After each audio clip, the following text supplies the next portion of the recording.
Book of Luke, chapter 2, verses 10 through 14. 우리 다 같이 천천히 한 목소리로 봉독해 올립니다.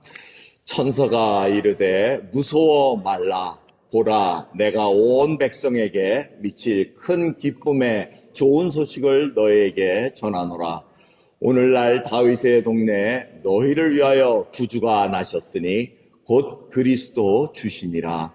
너희가 가서 강보에 쌓여 구유에 누인 아기를 보리니 이것이 너에게 표적이니라 하더니 호련히 허다한 천군이 그 천사와 함께 있어 하나님을 찬송하여 가로되 지극히 높은 곳에서는 하나님께 영광이요 땅에서는 기뻐하심을 입은 사람들 중에 평화로다 하니라. 아멘. 같이 자리에 앉으시겠습니다. 저희들이 이렇게 성탄절을 맞이하면 다 얘기를 합니다. 네티비리 해가지고 주님이 탄생하신 그 이야기. 요셉, 약혼녀가 성령으로 임신한 그 마리아를 받아들이는 이야기. 그 다음에 호적을 내려서 먼 길을 베들레헴까지 이렇게 가는 이야기. 그 베들레헴이라는 그 뜻은 바로 빵집이라는, 떡집이라는 그런 뜻입니다.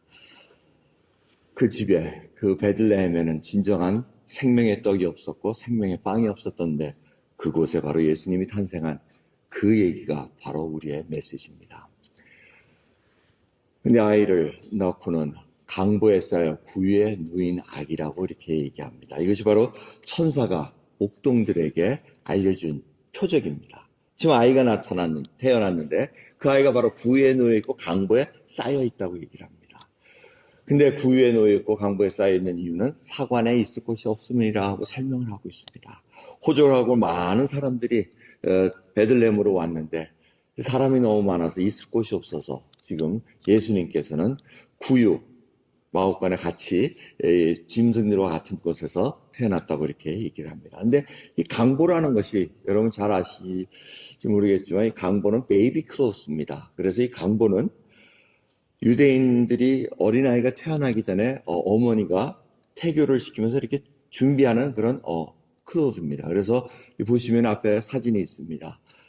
이렇게 쭉 길게 이렇게 준비를 해놓습니다. 그런데 길이가 거의 3m 정도 됩니다. 그거를 이렇게 준비하면서 아이의 축복의 말을 쓰고 그다음에 아이의 이름을 적어놓는 것이 바로 강보입니다. 그래서 저희들이 강보라는 것이 그냥 조그마한 껍데기, 옷이불 같은 그런 수준이 아니고 뭔가 지금 어머니가 이 아이를 위해서 비고 그 이름을 써놓는 그러한 뜻이 있습니다. 근데 천사가 얘기할 때 뭐라 그럽니까? 목동들에게 구유에 놓인, 강보에 쌓여서 구유에 놓인 아기가 표적이라고 얘기를 합니다. 그분이 바로 구세주라고 얘기를 하는데 그 목동들이 왔을 때 강보에 쌓였을 때 그 강보의 이름이 바로 예수라고 수놓아져 있었을 거라는 겁니다. 마리아가 이 임신을 해가지고 계속해서 강보를 준비할 때 이 예수의 이름을 적어놓고 뭔가 나름대로 그 축복의 글을 쓰지 않았나 이렇게 추측을 합니다. 그러니까 목동들이 와서 분명히 이 베들레헴까지 와가지고 그 안에 아이가 구유에 누워 있고 강보에 쌓여 있는데 강보에 쌓여 있는 이름이 예수, 구원자, 구세주라는 그 이름을 보고 이 목동들이 깜짝 놀랄 수밖에 없었다는 것입니다. 그러면서 이 사건을 두고 천사들이 지극히 높은 곳에서는 하나님께 영광이요 땅에서는 기뻐하심을 입은 사람들 중에 평화로다 그 얘기합니다. 이 강림절의 네 번째 주제는 이 피스입니다. 평화입니다. 근데 이 평화는 우리가 만드는 평화가 아니고 바로 기뻐하심을 입은 사람들 중이라고 얘기합니다. 그래서 이 평화에 대해서 여러분들이 한번 생각을 해보시기 바랍니다. 앞에 있는 그림은 정말 학자들마다 이렇게 얘기를 합니다. 사관이라는 것이 없기 때문에 방에 못 들어가시고 어떤 굴에 이렇게 들어가지 않았나 해서 이렇게 명화들이 이렇게 그려져 있는 경우를 여러분 많이 보셨을 겁니다. 아무튼 주님께서는 사람들이 알아주질 않았다는 겁니다. 근데 이 성탄의 이 귀한 소식, 예수님이 바로 인류를 구원하기 위해서 오셨다는 이 소식은 어떠한 억지로가 아니라는 걸 우리가 알아야 됩니다. 빌립보서 2장 6절부터 보시면은 이러한 설명이 되어 있습니다. 그는 근본 하나님의 본체시나 하나님과 동등됨을 취할 것으로 여기지 아니하시고 오히려 자기를 비워 종의 형체를 가져 사람들과 같이 되었고 사람의 모양으로 나타나셨음에 자기를 낮추시고 죽기까지 복종하셨으니 곧 십자가에 죽으심이라 하고 말씀하십니다. 그럼 이 말씀만 보면은 주님이 억지로 가신 거 아닙니다. 하나님이셨으나 그 자리를 내려놓으셨다는 겁니다. 자발적으로 우리 인간을 위해서 지금 죄악에 빠져서 구원을 받을 수 있는 길이 전혀 없는데 주님께서 그 구원의 길을 열어주시기 위해서 사람의 몸, 종의 형체를 빌어서 이 땅에 나타나셨다는 겁니다. 이 땅에 사람으로 태어나시고 그리고 죽기까지 복종하셨다는 이 놀라운 사실을 저희들이 잊어서는 안 된다는 겁니다. 요한복음도 이렇게 기록을 합니다. 말씀이 육신이 되어 우리 가운데 거하시며 우리가 그의 영광을 보니, 우리 장로님께서 기도하셨을 때 임마누엘, 바로 우리 가운데 거하셨다는 겁니다. 백성과 함께 거하시기 위해서 그 시간을 저희들과 같이 지내기를 원하셨다는 것을 우리가 잊을 수가 없습니다. 그런데 이 땅에 올 때 사람들이 몰랐다 그럽니다. 그런데 영접하는 자마다 하나님의 자녀가 되는 권세를 주셨다고 얘기합니다. 자, 왜 예수님께서 하나님이셨음에도 불구하고 왜 꼭 인간의 몸으로 입고 오셨어야 됐습니까? 인간으로는 누구도 하나님 앞에 나갈 화목제물이 될 수가 없었다는 것입니다. 그리고 하나님께서 죄인인 인간을 구원코자 하는 집요함을 보셔야 됩니다. 하나님께서는 계속해서 어떻게 하면 이 죄악에 빠져서 지금 아무 길을 못 찾는 이들에게 살 길을 열어줄 수 있는가, 구원의 길을 열어줄 수 있는가, 그걸 계속해서 생각하고 계시고 그걸 집행하기 위해서 기다리셨다가 때가 참에 하나님이 그 아들을 보내셨다고 갈라디아 4장 4절에 기록하고 있습니다. 주님이 탄생하신 그때는 모든 것이 퍼펙트하게 때가 찼다는 것입니다. Everything fulfilled for Jesus Christ born in this earth. 로마 제국의 강성한 것, 그것도 다 하나님께서 다 맡겨 놓으신 겁니다. 마리아를 그 준비하셔가지고 또 요셉을 준비하셔서 그렇게 태어나게 한 거, 호족을 하게끔 만들어 놓은 그것도 다 하나님께서 다 때가 차서 베들레헴이라는 곳에서 태어나게 하신 것이 다 하나님께서 계획하시고 준비하시고 인류를 구원코자 하는 그 사랑을 저희들이 봐야 된다는 것입니다. 그 메시지 때문에 저희들도 지금 구원을 받고 살아간다는 것입니다. 단 리처슨이라는 선교사님이 1962년도에 뉴기니아의 사위족을 대상으로 이렇게 전도를 하셨습니다. 그래서 이분이 쓰신 책이 Peace Child입니다. 근데 뉴기니아 이 부족들은 식인 부족들이었습니다. 사람을 잡아먹는 그러한 부족이었는데 이 단 선교사님이 가셔서 이제 예수님을 전해야 되는데 전할 질이 없었습니다. 근데 그 부족에 참 재미있는 상황이 하나 벌어집니다. 바로 원수같이 지내던 그 부족끼리 부족장의 아들이 태어나가지고 그 원수같이 지내는 마을에다가 맡겨주면은 그게 바로 피스 차일드입니다. 그 아이가 자랄 때까지는 싸우질 않습니다. 그래서 이 선교사님이 사위족에게 묻습니다. 왜 꼭 그렇게 해야 되느냐? 그랬을 때 이 사위족이 하는 말이, 당신은 보지 못합니까? 피스 차일드 없이는 평화를 이룰 수가 없습니다 하고 이렇게 고백하더라는 겁니다. 그래서 그걸 받고 복음을 전하고 예수 그리스도가 바로 이 피스 차일드라는 것을 강조하면서 이 파푸아뉴기니아 이 식인 부족들을 복음화시키는 데 아주 큰 일을 하신 것을 우리가 볼 수가 있습니다. 여러분, 이 피스 차일드가 바로 예수 그리스도십니다. 정말 예수 그리스도 없이는 평화가 없다는 걸 우리가 왜 모르겠습니까? 근데 이 피스 차일드가 도중에 죽으면은 이 부족은 또 원수같이 싸워가지고 죽입니다. 피스 차일드가 살아야지, 그리고 자라야지만 평화를 이룰 수 있다는 것입니다. 그럼 무슨 메시지인지 아시겠죠? 예수님께서 화목케 하셔서 하나님과 인간 사이를 화목케 하셨습니다.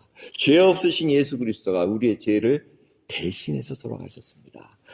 하나님께서 그 죽으심을 받으시고 진노하심을 그걸로 다 누그러뜨리시며 이제는 모든 것이 화목되는 걸로 받으셨다는 것입니다.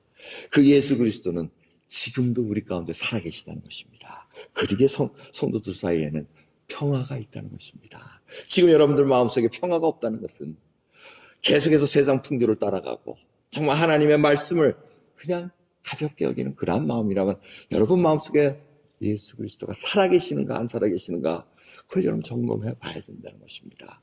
예수 그리스도를 구세주로 영접한 자, 진정으로 하나님과 화목되고 이제는 이웃과 화목한 자에서는 주님께서 복을 내려주시겠다고 말씀하십니다. 그 복이 무슨 복입니까?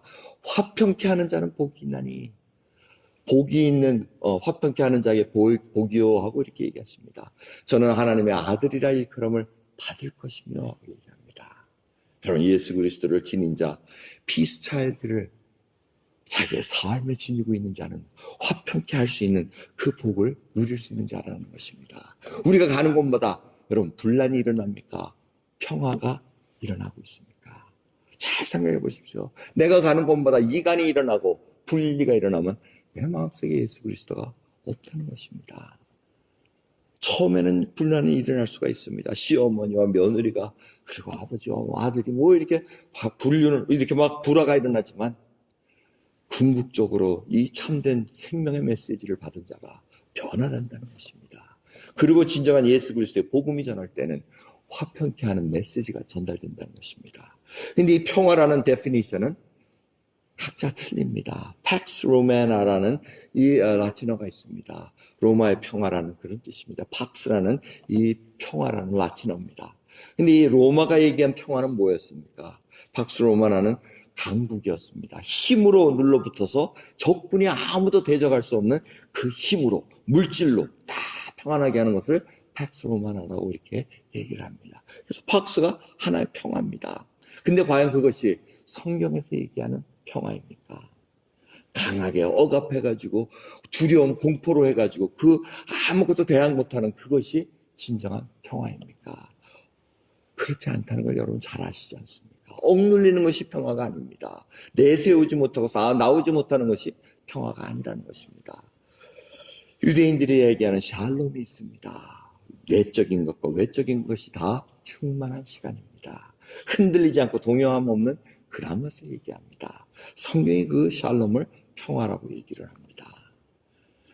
또한 아이레네 해가지고 헬라어로 아이레네가 이 평화라는 소식이 계속해서 복음서와 신약 성경에 기록되어 있습니다. 아이레네의 이 뜻은 나뉜 것들이 붙는다는 것입니다. 관계의 회복을 의미합니다. 그래서 그것이 진정한 평화가 있다는 것입니다. 이것도 진정한 평화의 소식입니다. 나눠지고 갈라지고 부러진 것들이 딱 하나가 돼서 붙어가지고 이제는 온전하게 됐다는 것을 얘기합니다. 그것이 평화입니다. 하나님께서 인간과 하나님의 관계가 끊어져 있었습니다. 그런데 예수 그리스도로 말미암아 붙어졌다는 것입니다. 그것이 바로 평화, 아이레네라고 얘기합니다. 또한 그 일을 통해서 유대인과 헬라인의 그 나눔 없이 붙어서 한 세 사람을 만드셨다고 얘기합니다. 이것이 아이레네 평화라는 얘기입니다. 그래야 인종 간에 예수 그리스도 믿는 자에게는 차별이 없습니다. 인종의 차별, 나이의 차별, 이런 차별이 전혀 없다는 것을 여러분 잘 아시지 않습니까? 근데 이 평화는 무엇입니까? 환난 가운데서도 요동치 않고 하나님과 연결되어 있기 때문에 평화가 누려진다는 것입니다. 하나님의 사랑 가운데 있기 때문에 하나님과의 화평한 자는 어떠한 상황이 오더라도 세상이 아무리 우리를 꼬꾸라뜨릴지라도 항상 평화를 누리고 산다는 것을 우리가 잊지 말아야 된다는 것입니다. 여러분 마음속에 지금 진정한 하나님이 주신 평화가 있으십니까? 오늘 이 예배 시간을 통해서 성탄 주일 예배를 정말 저희들이 어떠한 마음으로 드리고 있습니까? 이 땅에 탄생하신 이 예수 그리스도의 그 사랑, 우리에게 은혜를 주시는 그 놀라운 사랑을 저희들이 다시 한번 생각해 봐야 된다는 것입니다. 여러분, 하나님이 기뻐하심을 입은 자들이 평화를 누릴 수 있다고 얘기합니다.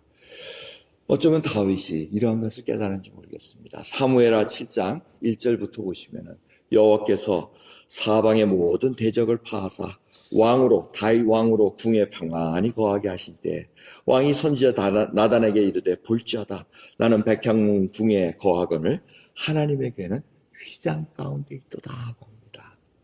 평화가 왔을 때 하나님이 이루어 주셨다는 것을 다윗은 깨닫게 됩니다. 자기가 전쟁에 나가서 싸웠지만은 사실은 하나님께서 사방의 대적을 파하게 하셨다는 것을 알고 있었다는 것입니다. 하나님과의 관계가 끊어지지 않았기에, 다 연결되어 있기에 다윗은 하나님의 기뻐하심을 입은 자였기 때문에 진정한 평안을 깨닫고 하나님께 감사드리기를 생각했습니다.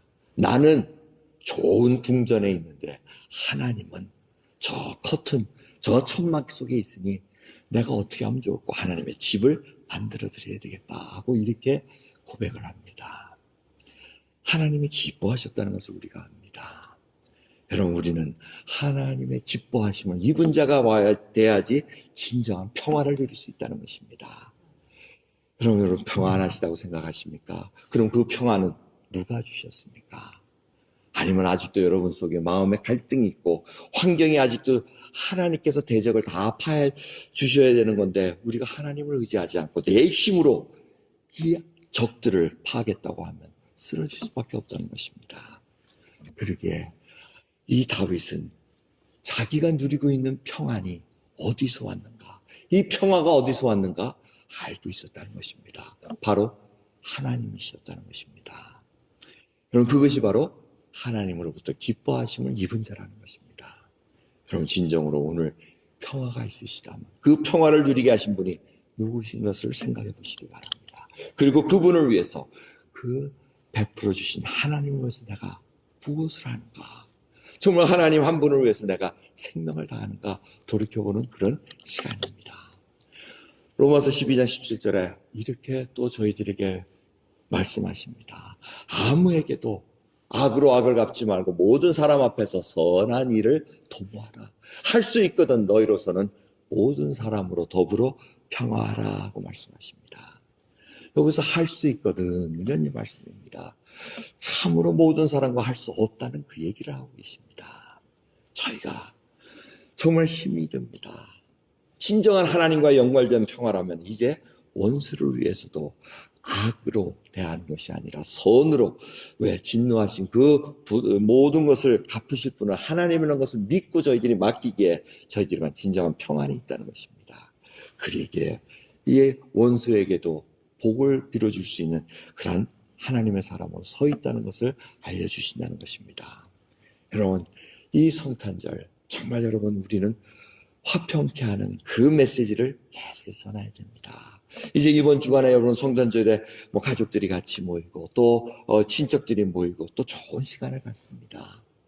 정말 그 모임 속에 여러분들이 예수 그리스도의 그 사랑을 가진 자로서 화평케 한 자로서의 그 발걸음을 움직이시기를 간절히 예수 그리스도로 축원합니다. 이 스피노자가 1700년대 유대인 철학자였습니다. 그분이 이렇게 고백을 합니다. 평화란 싸움이 없는 것이 아니라 영혼에서 솟는 기쁨을 말하는 것이다 하고 얘기합니다. 진정한 마음속에 예수 그리스도의 그 사랑을 얻은 자, 내가 구원을 얻고 이제는 하나님이 나를 인정해 주시기에 내가 하나님으로부터 그 솟아오르는 기쁨을 갖고 있는 자는 진정한 평안을 누릴 수 있다는 것입니다. 진정한 peace, 에이브이냐, 끊어졌던 것들이 붙어져서 이제는 하나님과 함께 나갈 수 있다는 것을 고백하는 자들이라고 얘기합니다. 오늘 이 시간 진정으로 여러분 마음속은 정말 예수 그리스도로 평강하십니까? 아니면 아직도 해결되지 못한 일 때문에 진정한 평화를 누리지 못한다면 오늘 이 크리스마스 성탄 예배를 통해서 나의 마음을 내려놓고 주님을 온전한 예수 그리스도의 주인으로 모시는 그런 고백이 있으시기를 간절히 예수 그리스도의 이름으로 축원합니다. 기도하겠습니다. 하나님 감사합니다. 진정으로 저희들 평화를 누리기를 원합니다. 마음속에 진정한 기쁨으로 하나님을 찬양하기를 원하고 기쁨으로 하나님을 섬기고 이웃을 섬기기를 원합니다. 오늘도 이 예배 시간이 주님 저희들이 의무적으로 나오는 것이 아니라 정말 하나님 마음속에 기뻐서 주님 하나님의 백성들과 같이 축하드리고 예배드리는 그 기쁨으로 주님 이 자리에 나왔사오니 진정으로 저희들 속에 하나님의 사랑으로 채워주시고 살아계신 하나님께서 저희들 각자의 심령들마다 진정한 평화가